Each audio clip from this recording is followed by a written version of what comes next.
Well, In Pieces is a pretty abstract ballet, so they can expect not a story.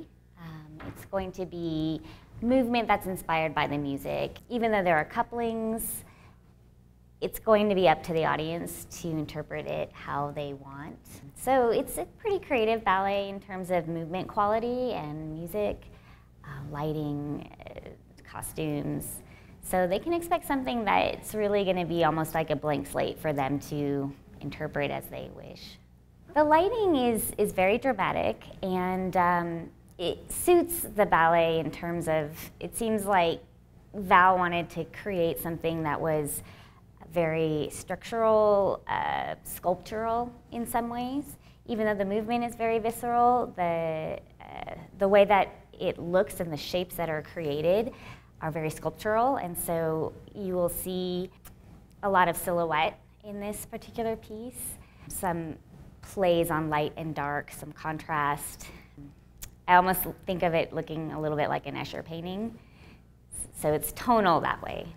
I think Val chose these costumes to accentuate the movement. So the movement has a lot of torso and hips and back, and then the limbs, the arms and the legs, are an extension of what's going on with the center of the body. And so I think the tutus really serve to be almost like another appendage on the body. So the tutus exaggerate that movement with the hips and the torso, rib cage. I think that it's interesting that both the men and the women wear tutus, and I don't know, but my impression is that Val wanted to play with masculine and femininity a little bit. So they both have tutus. They're different looking, but the men have some movement that's very exaggerated, where looks like they're flexing their muscles. But at the same time, for example, there's a whole men's section that's very strong and powerful and almost cliche in its masculinity.